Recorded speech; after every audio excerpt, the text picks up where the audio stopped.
નમસ્કાર મિત્રો, સ્વાગત છે આપણી યુટ્યુબ ચેનલની અંદર। તો આજે આપણે દેશ અને દુનિયાના અને તાજા અને મહત્વ સમાચારની વાત કરવાના છીએ, તો વિડીયોને અંત સુધી જોવા વિનંતી।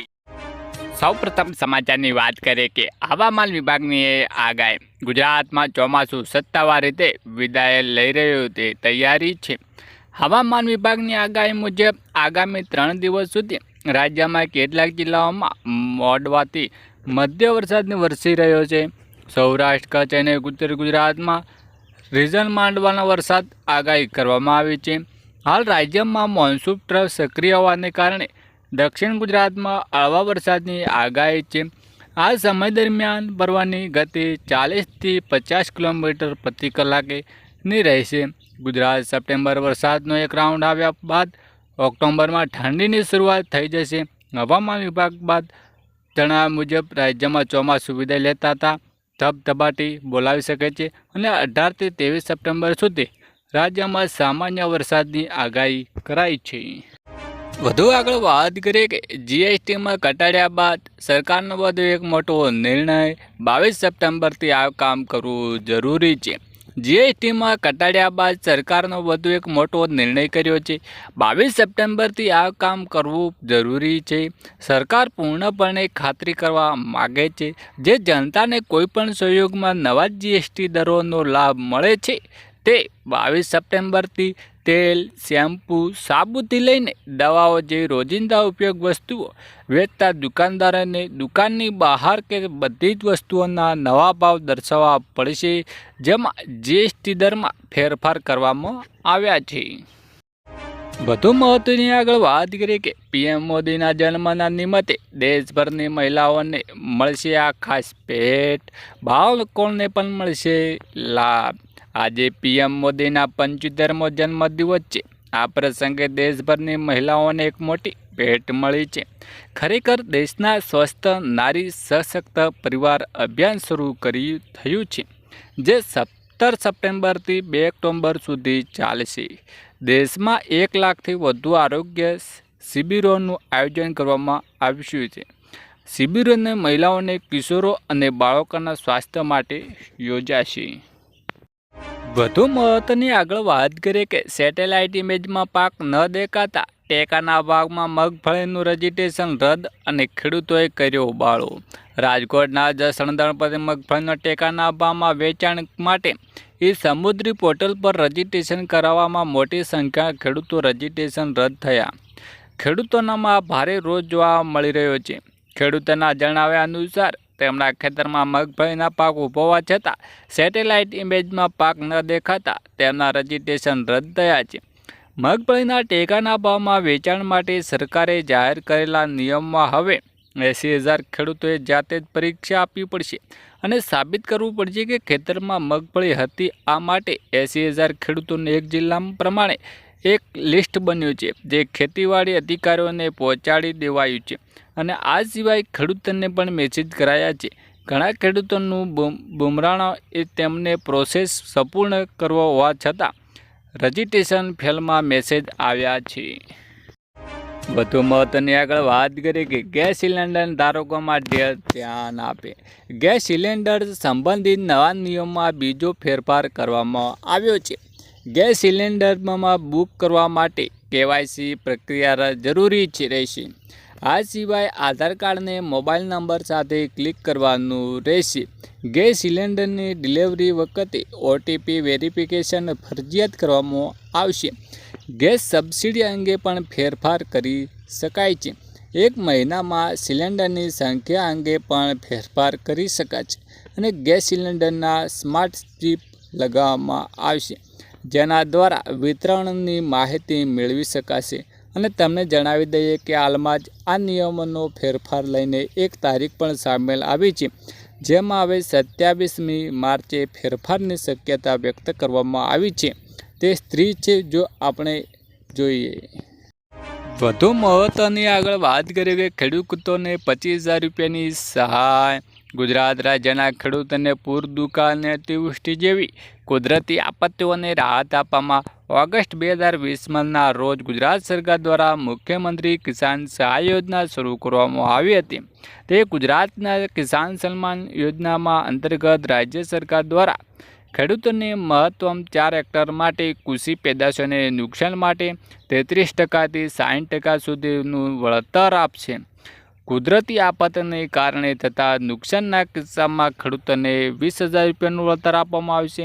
જેમાં 60% કરતાં વધારે નુકસાન થયું હોય તેમને પણ 4 હેક્ટર માટે 25,000 રૂપિયાનું વળતર પણ આપવામાં આવશે. વધુ આગળ વાત કરી કે નવરાત્રિના રસિયાઓ માટે મોટા સમાચાર, ખેલૈયાઓ માટે સારા સમાચાર આવ્યા છે. હવામાન વિભાગ આગાહી મુજબ આગામી સપ્તાહની ગુજરાતમાંથી ચોમાસું તબક્કામાં વિદાય લેવાનું શરૂ કરશે અને નબળી નકારાત્મકમાં ડોલની સ્થિતિ અને ટ્યુઅલને કારણે આ શક્ય બને છે. સામાન્ય રીતે 25 સપ્ટેમ્બરની આસપાસ ચોમાસું વિદાય લે છે, પરંતુ આ વખતે વહેલું વિદાય લઈ શકે છે.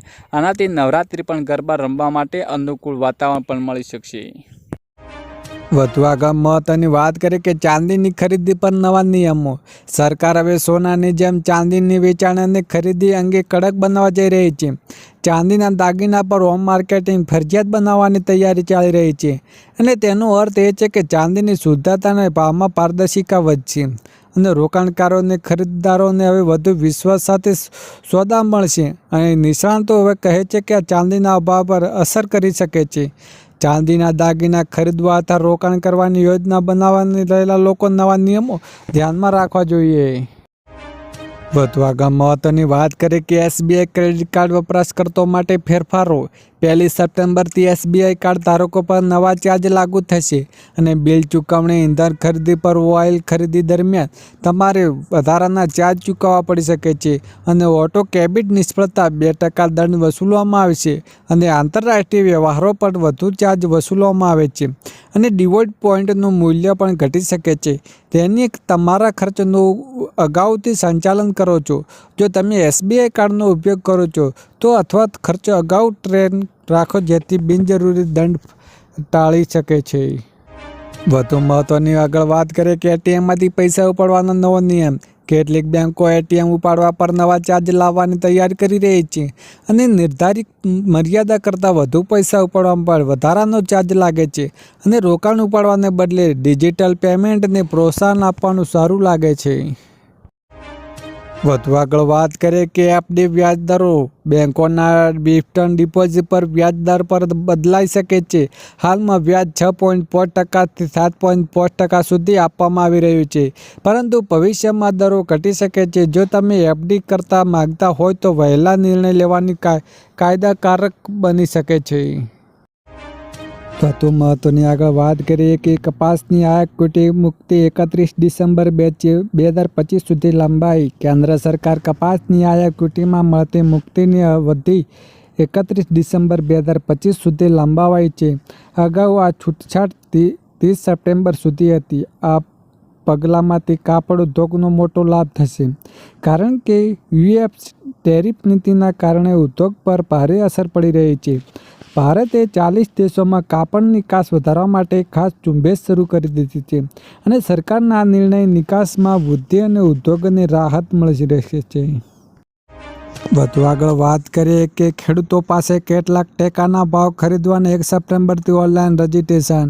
ગુજરાતના ખેડૂતો માટે ટેકાના ભાવ પાક વેચાણની નોંધણી 1 સપ્ટેમ્બર શરૂ કરવામાં. મગફળી, મગ, અડદ, સોયાબીનના પાકો માટે રાજ્યભરમાં ઓનલાઈન નોંધણી થશે, જે માટે સરકારના કૃષિમંત્રી રાઘવસિંહ પટેલે ખેડૂતોને સમયસર નોંધણી કરવાનો અનુરોધ કર્યો છે અને કૃષિમંત્રી રાઘવસિંહ પટેલે જણાવ્યું હતું કે પ્રધાનમંત્રી અન્નદાતા આયાત સુરક્ષા અભિયાન અંતર્ગત રાજ્યના મગફળી, મગ, અડદ અને સોયાબીનના પાકોના ટેકાના ભાવ ખરીદી માટે આગોતરું આયોજન કરવામાં આવી રહ્યું છે અને રાજ્યના તમામ ખેડૂતોને 1 સપ્ટેમ્બર 15 સપ્ટેમ્બર સુધી સમુદ્રી પોર્ટલ પર ઇન્સ્ટાગ્રામ કેન્દ્રો મારફતે વિનામૂલ્યે નોંધણી કરાવી શકે છે. વધુ આગળ વાત કરીએ કે ભૂલકાઓ માટે સારા સમાચાર, તારીખો જાહેર. ગુજરાત શિક્ષણ વિભાગે શાળાઓના દિવાળી અને ઉનાળુ વેકેશનને લઈને સત્તાવાર પરિપત્ર બહાર પાડ્યો છે. અને શૈક્ષણિક વર્ષ 2025 અને 26 માટે દિવાળી વેકેશન 16 ઓક્ટોબરથી 5 નવેમ્બર સુધી 21 દિવસનું રહેશે.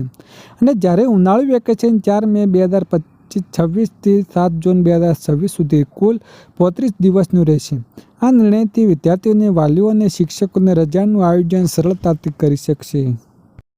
વધુ આગળ મહત્વની વાત કરીએ કે સર્વોત્તમ ડેરી પશુપાલકોને ભેટ.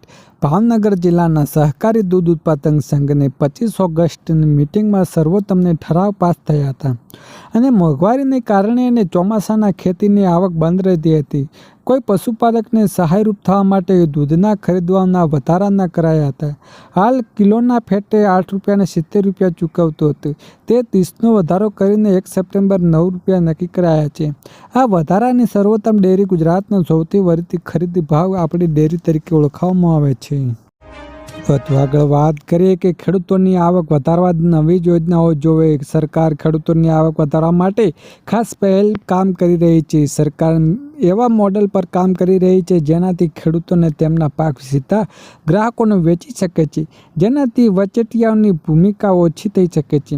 કૃષિ મંત્રી શિવરાજસિંહ ચૌહાણે જણાવ્યું હતું કે પીટીઆઈ સમાચાર અનુસાર તેમણે ગયા રવિવારે પૂસામાં લગભગ 400 ખેડૂતો સાથે વાત કરતા હતા અને આ વાતમાં કહી હતી કે કેન્દ્રીય મંત્રીએ એક સત્તાવાર નિવેદનમાં કહ્યું હતું કે ફાસ્ટમાં ટુ કમ્પ્યુટ મર્જર મોલ્ડર ખેડૂતોના મતે નફો મેળવવામાં મદદરૂપ થશે. વધુ આગળ વાત કરીએ કે ખેડૂતો માટે લાભદાયક છે આ 5 મોટી યોજનાઓ. ખેડૂતો માટે 5 યોજનાઓ છે ખેડૂતો માટે ઉપયોગી. જો કે તમે આયોજિત નથી કરતા તો વહેલી તરીકે આ યોજનાઓ અરજી કરીને લેજો. આવક વધારવાના મદદરૂપ કરવા માટે સરકારી યોજનાઓ શરૂ કરવામાં આવી છે. આ યોજનાની મદદ સિંચાઈ લઈને નાણાકીય સહાય સુધી તમામ બાબતોને પૂરી પાડવામાં આવે છે.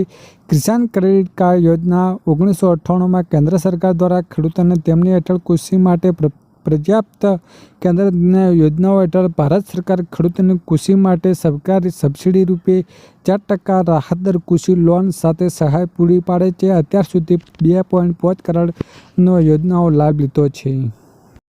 છેલ્લે મહત્વની વાત કરી કે તો તમારું રેશન કાર્ડ રદ થઈ જશે. કેન્દ્ર સરકારે રેશન કાર્ડ ધારકોને લઈને નવી ગાઈડલાઈન જાહેર કરી છે, જેમાં કેવાયસી અને રાશન કાર્ડ જથ્થાને નવો નિયમો જાહેર કર્યો છે, જેમાં દેશને કોઈ પણ રાશન કાર્ડ ધારકોને 6 મહિના સુધી રાશનનો જથ્થો લીધો નથી તો તેનું રાશન કાર્ડ આપોઆપ રદ થઈ જાય છે. અને આ સિવાય સરકારે દર 5 વર્ષે કેવાયસી કરવાનો પણ આદેશ કર્યો છે.